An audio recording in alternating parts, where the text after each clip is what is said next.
معزز سامعین السلام علیکم۔ پولیٹکس انسائٹ چینل پر خوش آمدید۔ سامعین، امریکہ کے صدر ڈونلڈ ٹرمپ نے اپنی ٹویٹ میں کہا کہ متحدہ عرب امارات اسرائیل کے ساتھ اپنے تعلقات کو بحال کر رہا ہے۔ آج ہم اس پر تفصیل سے بات کرتے ہیں اور دیکھتے ہیں کہ اس کا لبنان کی بیروت بندرگاہ پر ہونے والے حملے سے کیا تعلق ہے اور ترکی نے اس پر اتنا سخت رد عمل کیوں دیا۔ سب سے پہلے ایک چیز سمجھ لیتے ہیں کہ سعودی عرب اور متحدہ عرب امارات ترکی، ایران اور قطر کے خلاف ہیں۔ اس کی بڑی وجہ یہ ہے کہ سعودی عرب اور یو اے ای کا یہ ماننا ہے کہ یہ ممالک ان کے مفادات کے لیے بہت بڑا خطرہ ہیں، اور اسی وجہ سے بحرین، یو اے ای، سعودی عرب اور مصر نے قطر پر پابندیاں لگائی تھیں۔ سامعین، ایران نے صدر اوباما کی حکومت سے معاہدہ کیا تھا اور ایک نیوکلیئر ڈیل بھی کی تھی، جس کے بعد ایران پر امریکی حملے کا موقع ضائع ہو گیا تھا۔ اس وقت امریکہ کے اگلے الیکشن میں 3 ماہ رہ گئے ہیں اور ٹرمپ کا مخالف جو بائیڈن اوباما کا نائب صدر تھا، اور عین ممکن ہے کہ وہ اگر الیکشن جیت جاتا ہے تو پھر سے کوئی نیا معاہدہ عمل میں آ جائے گا اور پھر سے ایران سٹیبل ہو جائے گا، جیسے وہ اوباما کے ساتھ معاہدے کے بعد سٹیبل ہوا تھا اور چین اور روس کے ساتھ تعلقات کو بہت اوپر لے جا چکا ہے۔ اس لیے سعودی عرب اور متحدہ عرب امارات چاہتے ہیں کہ ٹرمپ امریکہ کے پھر سے اگلے صدر منتخب ہوں، کیونکہ ٹرمپ نے بہت دفعہ ایران پر حملہ کرنے کی بات کی، جس کی مخالفت قطر اور ترکی نے کی۔ اس کے علاوہ ایران ہوتیز کو سپورٹ کرتا ہے، جو یمن میں سعودی عرب کی بنائی ہوئی کولیشن آرمی کے ساتھ لڑ رہے ہیں، اور دوسری طرف ترکی اور ایران حماس کی سپورٹ کر رہے ہیں، جو لبنان اور شام میں بہت زیادہ مضبوط ہیں اور اسرائیل پر حملہ کرتے رہتے ہیں۔ صدر ٹرمپ کا جیتنا اس لیے بہت ضروری ہو چکا ہے کہ وہ اسرائیل کا بہت زیادہ ساتھ دیتا ہے، جبکہ ایران اور ترکی کے خلاف ہے۔ سامعین، یہی وہ وجوہات ہیں کہ متحدہ عرب امارات نے سعودی عرب کی ایما پر اسرائیل سے مکمل سفارتی تعلقات قائم کرنے کا فیصلہ کیا، تاکہ وہ اسرائیل کے ساتھ مل کر ایران، قطر اور ترکی کو سبق سکھائیں۔ اس کا پہلا ٹریلر ہم نے لبنان میں دیکھا، جہاں بیروت میں 2700 کلو امونیم نائٹریٹ کو دھماکے سے اڑا کر پوری بندرگاہ کو تباہ کر دیا گیا۔ اس کی ایک وجہ یہ ہے کہ لبنان کو تمام تر اشیاء خوردنوش قطر سے جاتی ہیں، اور قطر پر چونکہ پابندیاں ہیں تو یہ سب کچھ قطر، ایران اور ترکی سے حاصل کرتا ہے، اور حماس جو کہ ایران کی حمایت یافتہ ہے یہاں موجود ہے۔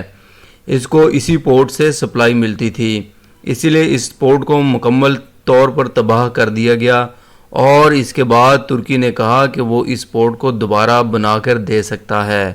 سامعین، اب اسی تناظر میں کشمیر کے معاملے پر یہی 2 ممالک پاکستان کا ساتھ اس لیے نہیں دے رہے کہ پاکستان ایران اور خصوصاً ترکی کو بہت زیادہ اہمیت دیتا ہے، اور سعودی عرب کے محمد بن سلمان نے اسی وجہ سے عمران خان کو ملیشیا سمٹ میں جانے سے روکا تھا۔ کشمیر کے معاملے پر تمام مسلم دنیا میں صرف 2 ممالک نے کھل کر پاکستان کا ساتھ دیا تھا، ایک ملیشیا اور دوسرا ترکی، اور اسی وجہ سے بھارت نے ان دونوں ممالک کے ساتھ اپنی ٹریڈ بند کی تھی۔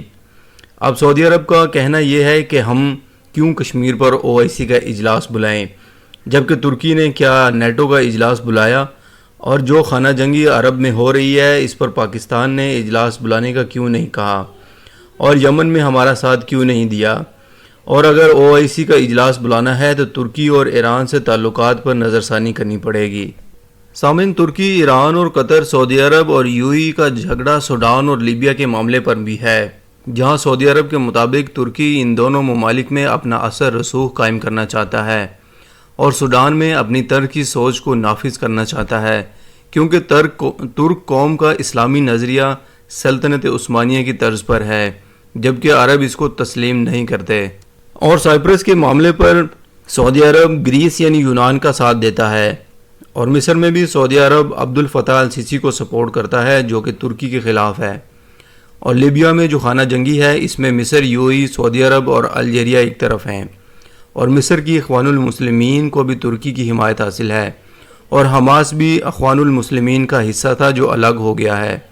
جسے ایران، قطر اور ترکی کی حمایت حاصل ہے،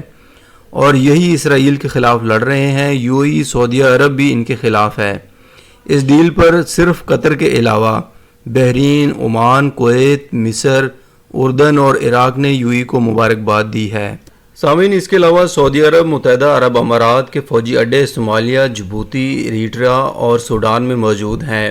جہاں ترکی اور ایران بھی موجود ہیں، اور یہ بات سعودی عرب اور UAE کے مفادات کے خلاف ہے، کیونکہ یہ دونوں ممالک پسماندہ ممالک پر اثر قائم رکھنا چاہتے ہیں، اور دوسری وجہ یہ ہے کہ یہاں سے مصر کی سوئس کینال سے ساری ٹریڈ ہوتی ہے، جو کہ ان پسماندہ ممالک کے سمندروں سے یعنی ریڈ سی سے ہوتی ہے، اور ان ممالک میں چین، امریکہ اور فرانس کے اڈے بھی، فوجی اڈے بھی موجود ہیں۔ اسی لیے سعودی عرب چاہتا ہے کہ ترکی، قطر اور ایران کا یہاں اثر رسوخ ختم ہو جائے اور امریکہ کے ساتھ مل کر وہ یہاں راج کرے۔ سامعین، اس معاہدے کو ڈونلڈ ٹرمپ نے ابراہم اکارڈ کا نام دیا ہے تاکہ وہ مذہبی کارڈ کھیل سکے۔ یہ وہ ساری وجوہات ہیں جن کی وجہ سے آج متحدہ عرب امارات نے اسرائیل کو تسلیم کرنے کا فیصلہ کیا ہے۔ اس مسئلے سے متعلق بے شمار انفارمیشن موجود ہے، مثلا مصر، ترکی، ایران، سعودی عرب کی ہسٹری، جسے پڑھنے کے بعد معلوم ہوتا ہے کہ یہ مسائل 1، 2 یا 10 سال کے نہیں، یہ مسائل ان ممالک کے وجود میں آتے ساتھ ہی ان کے ساتھ پیدا ہوئے تھے اور ان کی بربادی تک ان کے ساتھ رہیں گے۔ سامعین، ہم نے آپ کو بہت مختصر سی ہسٹوریکل انفارمیشن کے ساتھ بتایا کہ UAE نے اسرائیل کے ساتھ تعلقات کیوں بحال کیے۔ اگر آپ کو ہماری یہ ویڈیو پسند آئی تو ضرور شیئر کریں اور ہمارے چینل کو سبسکرائب کریں، اور کمنٹ میں بتائیں کہ آپ کو ہماری انفارمیشن کیسی لگی۔ پاکستان زندہ باد۔